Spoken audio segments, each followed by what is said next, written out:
Bismillahirrahmanirrahim. Assalamualaikum warahmatullahi wabarakatuh. Alhamdulillah. Alhamdulillahilladzi lam yazal aliman qadiran.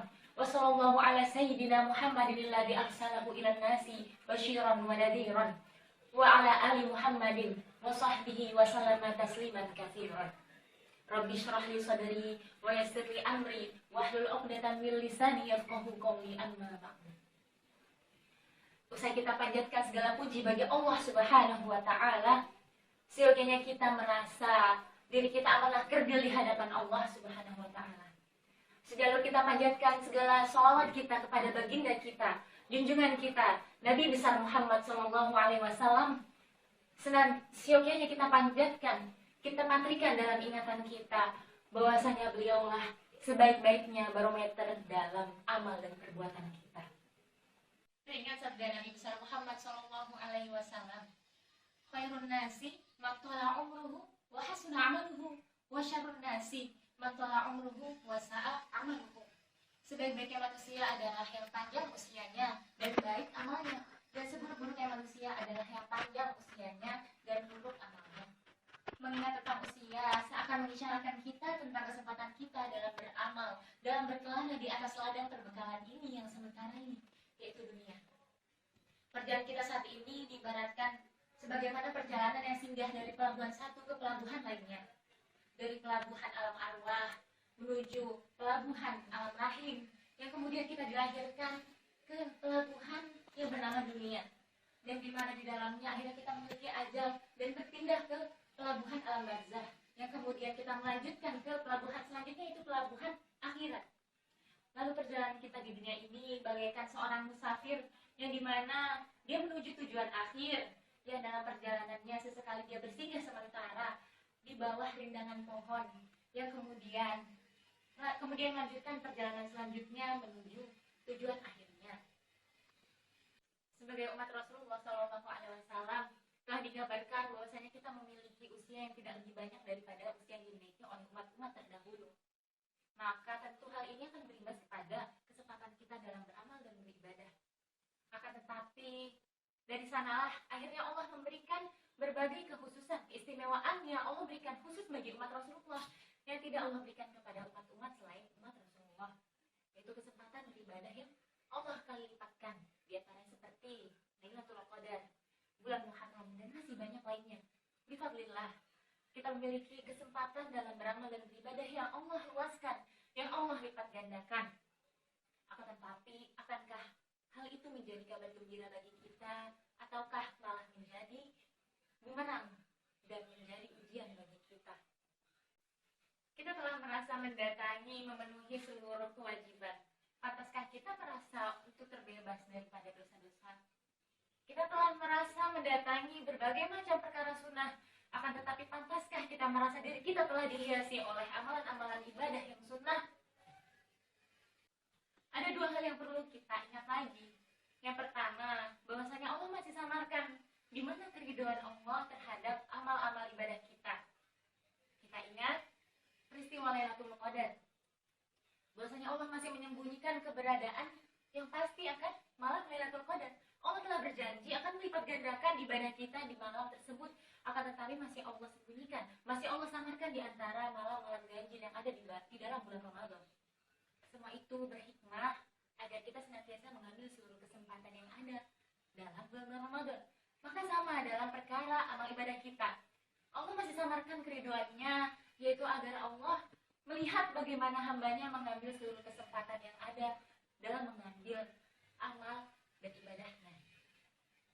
Lalu hal yang kedua yang perlu kita ingat, bahwasanya ada golongan orang-orang yang suka beramal soleh, akan tetapi di akhir hayatnya, di akhir perhitungan amalnya, ternyata amalnya tercederai akibat rusaknya amalnya terhadap makhluk-makhluk Allah. Maka siapa yang tahu? Siapa yang tahu keridhaan Allah telah datang pada hambanya? Siapa yang tahu bahwasanya Allah telah menerima secara utuh amal dan ibadah kita? Tidak ada yang tahu.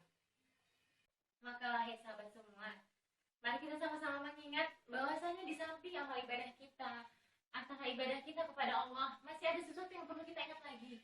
Masih ada sesuatu yang perlu perhatian khusus dalam hidup kita, yaitu mengenai hak-hak kita terhadap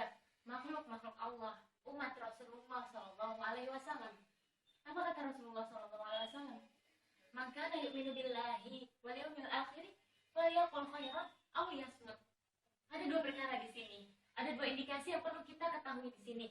Yang pertama adalah menebarkan kebaikan, melakukan kebaikan.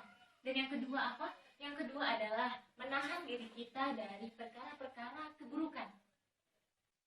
Berapa banyak dari kita mampu menebar banyak kebaikan, mampu menebar banyak manfaat terhadap sesama, akan tetapi juga berapa banyak dari kita yang ternyata tak menyadari bahwasanya dirinya telah menyakiti, telah melukai orang lain. Maka tentu ternyata dalam hal ini itu membutuhkan banyak perhatian khusus. Mengapa? Karena ternyata perihal menyakiti itu seringkali terjadi di luar kesadaran kita. Akan tetapi kita sebagai manusia, setidaknya ada benteng dalam diri kita. Dengan cara apa? Yaitu dengan cara banyak berpikir sebelum bertindak. Allah Subhanahu wa Ta'ala telah menciptakan manusia dengan berbagai macam sifat dan karakternya, dengan berbagai kelebihan dan kekurangannya masing-masing, dengan berbagai warna-warni kehidupannya. Yaitu apa? Lita'arafu, yaitu agar mereka saling mengenali, agar mereka saling memahami satu sama lain.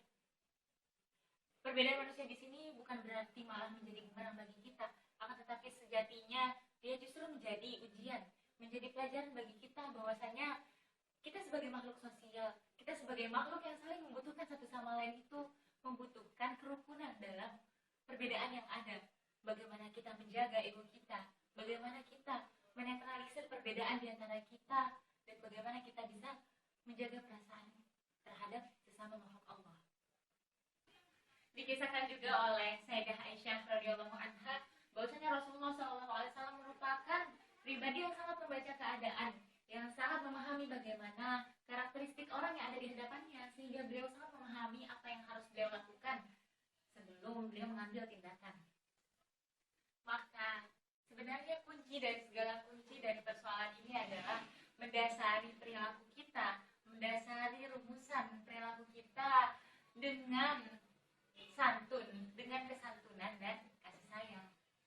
Kan apa? Rasulullah SAW sebagai panutan kita merupakan pribadi yang penuh dengan kesantunan dan penuh dengan kasih sayang. Allah Subhanahu wa Ta'ala telah berfirman dalam firman-Nya yang berbunyi, "Laqad ja'akum rasulun min anfusikum 'azizun 'alaihi ma 'anittum harisun 'alaikum bil mu'minina raufur rahim." Ar-Rauf merupakan makna dari kesantunan. Ar-Rahim yaitu makna dari penuhnya kasih sayang. Merupakan sebuah kemuliaan yang Allah berikan kepada baginda Rasulullah SAW.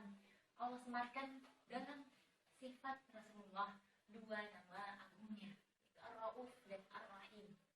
Semoga Allah senantiasa membantu kita menjadi manusia yang penuh, dihiasi dengan kesantunan dan juga kasih sayang terhadap sesama makhluk Allah. Dan semoga Allah menuntun kita untuk senantiasa memenuhkan perbekalan dalam kantung perbekalan kita di dunia ini. Kafa bil mauti wa'idun, cukuplah bagi kita kematian sebagai sebaik-baiknya peringatan. Demikian usikum wa iyaya nafsi billahi taufiq wal hidayah. Wassalamualaikum warahmatullahi wabarakatuh.